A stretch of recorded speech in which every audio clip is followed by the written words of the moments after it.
Hello people, Gregorious here with the first impressions / brief review that I've done since December. And I know it's a little late, but, well, I'm playing catch up and trying to get back into a semblance of a routine. And also, well, we waited 12 years for this sequel, so screw it. Just like the sloppy entitled high school seniors that I teach, I'm not apologizing for tardiness. Anyway, in this video, I wanted to talk about Dead Island 2, the sequel developed by Dambuster Studios and published by Deep Silver for PlayStation, Xbox, and PC. Now, while I touch on things non-horror here at Gregorious Views, the past 6 months have been a great time for horror games specifically overall. The last game I reviewed on this channel, The Callisto Protocol, was not a bad horror game from a gameplay perspective, but after completing it, the story was just meh. Not bad, just aggressively meh. Feeling like Dead Space had been made by a straight capper 8th grader. Or, well, a sloppy entitled senior, like I mentioned. Since then, we horror gamers have had the remakes of Dead Space and Resident Evil 4 and oh god, I never did reviews for those!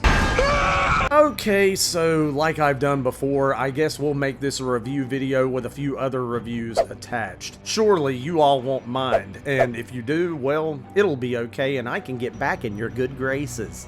Maybe. So let's go chronologically based on release date, shall we? And again, I know these are way late, much later than Dead Island 2, but well... A wizard is never late, Frodo Baggins. Nor is he early. He arrives precisely when he means to. The Dead Space remake from Motive Studios and EA is, by all intents and purposes, a great game. I mean, after all, the original 2008 was a great game in itself. I was one who didn't see the merit originally in a remake of the game, and, well, still, I can't say I've changed my mind. However, it did a respectable job. It took the already decent framework of a horror shooter and refined what was already there, tightening the combat and keeping the upgrade system intact. It opened the game's world up a bit to allow for backtracking and exploration, also adding numerous additional objectives, features not present in the original. It obviously updated the graphics and story as well, though the latter is where things could be a bit questionable. As I mentioned in my Callisto Protocol review, I didn't like how original actors were replaced, but they grew on me and were serviceable at least. However, some of the changes to the story, namely the revelations toward the end, were not the best in my opinion. I enjoyed the Dead Space series for what it was, never considering it perfect by any stretch, and it was nice to return to it even if it wasn't especially memorable despite the changes. Alright, with that one out of the way, next of course is the remake of Resident Evil 4 from Capcom. Now, as a big RE fan, I can safely say that I never stroked RE4 like so many fans do. Yeah, you guys know who you are. You loved it. When it comes to this series, I love Resident Evil 2 and 3. Yes, the originals, tank controls, ugly graphics, hammy voice acting, all of it. And the remakes were decent too. Well, 3 was lacking, but anyway. I felt back when I first played RE4 that while the gameplay was fresh and unique for the series at the time, a lot of the other aspects were not great. Quick time events? Oh yeah, everyone loves those, right? The emphasis on action? Yeah, Resident Evil 5 and Resident Evil 6 are renowned for that, which they took from this, right? The escort missions, with perhaps the most useless character in gaming history next to Baby Mario.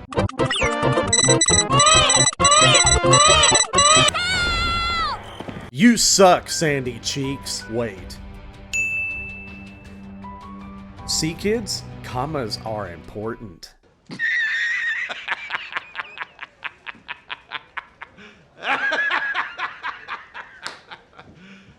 You serious? And the story? I found it tense, but not scary or great. It just never sat right with me. I like the creepy body horror of the originals versus the really out-of-place American thrown into an archaic European village feel. Yeah, the old ones have cheese, but this was where the series got really goofy for me. Well, okay, that honor goes to portions of Code Veronica, but still. Have it your way, then. You're just a rat in a cage anyway. I'll be sure to keep you entertained before I dispose of you. You gotta be fucking kidding. This one had a mutant Napoleon and a hooded Jarl Balgruuf talking smack on the radio. Listen well, slut. I am Jarl Balgruuf, and I be ballin',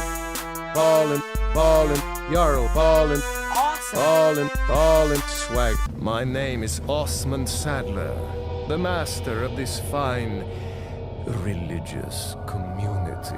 Though Mendez is still creepy as a giant Rasputin. Sorry for the preamble here, but people always want me to explain why I don't like RE4 that much. My point is that with the remake, I finally like Resident Evil 4. No, really. I've really enjoyed it. I like it overall a lot better than I did the original version. It's essentially how the remakes for 2 or 3 felt, which, despite some questionable choices story-wise for both, played exceptionally well. There really isn't anything much to be said for the gameplay that hasn't already been said before, and the story this time emphasized the creeping dread and frenetic panic over simple camp and B-movie silliness of the original, especially in the characters, Leon most of all. Was asked later to join a top-secret government program. Not that I had a choice. I don't know, I like serious Leon over smugly cocky Leon any day, even if a few of his one-liners were eye-rollers. And thank God for how Ashley Graham is characterized this go-round. Many would say she was problematic in the original, and I can see that too, but for me, in that one, she was just ridiculously annoying. A few of the changes and updates aren't the best, namely how the main villain, Sadler, never confronts Leon until the end, and well, this new Ada Wong isn't entirely memorable. Yeah, they definitely went with the first take in her lines, it seems. You don't seem surprised. Interesting. So yeah, both horror remakes were great, and now, without further ado, Dead Island 2. Okay, first, come on. Dead Island's title here makes no sense. Since when is Los Angeles an island? Well, Escape from LA comes to mind.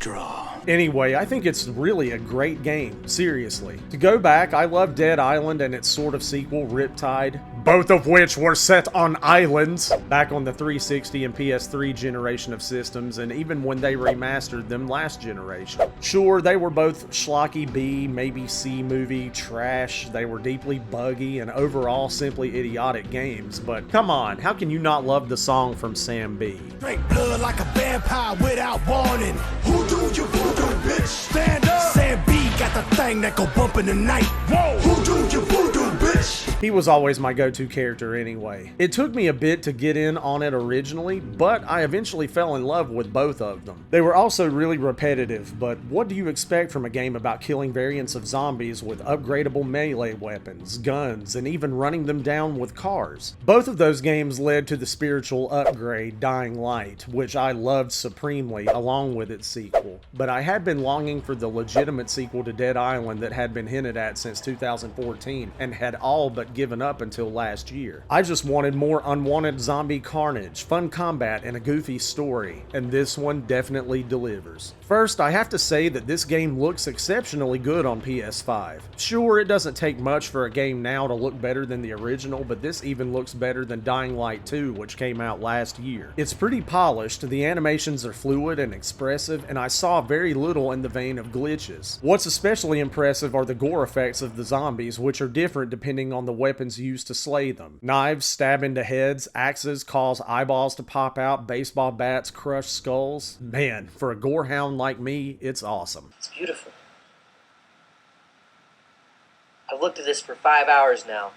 The story, especially compared to the original in Riptide, decides to fully embrace its goofiness and over-the-top nature. It's basically, look what happens when rich idiots are thrown into an apocalypse, and honestly, I'm all for it. You play as one of 6 Slayers, each of whom have their own styles, buffs, and unique dialogues befitting their personalities. I chose Jacob as my main playthrough, now with a complete campaign, and now I'm mopping up side quests, but I recorded some early footage as Danny to show here too. All of the Slayers, along with some others, are put on a plane to escape LA when a passenger turns and causes it to crash. Your chosen Slayer, who after being bitten realizes they're immune but strangely becoming inhuman, then finds an actress, Emma Jaunt, and allies with her on a quest that sees the Slayer pursuing a way to escape what they call Hell-A and discover answers to what happened and what they really are. And yes, it has some connections to the original. Remember Sam B? Who do you voodoo, bitch? bitch. Let's go. It's typical zombie game fare, honestly, but the humor, primarily through your Slayer and some of the irreverent side characters, is what helps elevate it a bit. It was definitely refreshing after finishing the overly serious Dying Light 2, after all, and I'm glad they embraced comedy here. It weirdly works. Now for the important part. The gameplay is simple but surprisingly tight, and while the loop is somewhat repetitive, it never got old for me. You go to different areas ranging from Venice Beach to Bel Air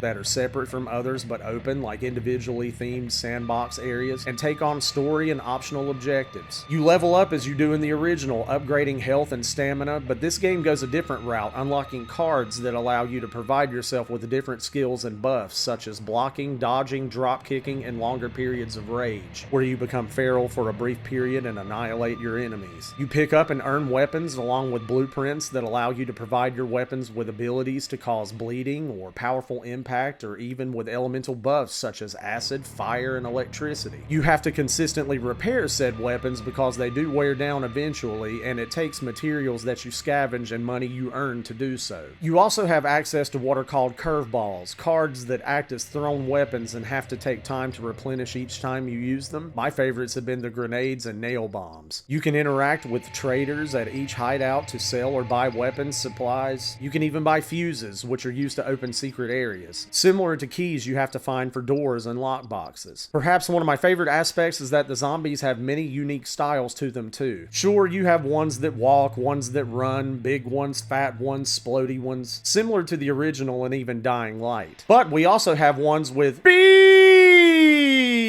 electric ones, fire breathers, and even a new mutator class that causes zombies to look like Griggs from the 2011 version of The Thing, except a bit more realistic. Spaghetti!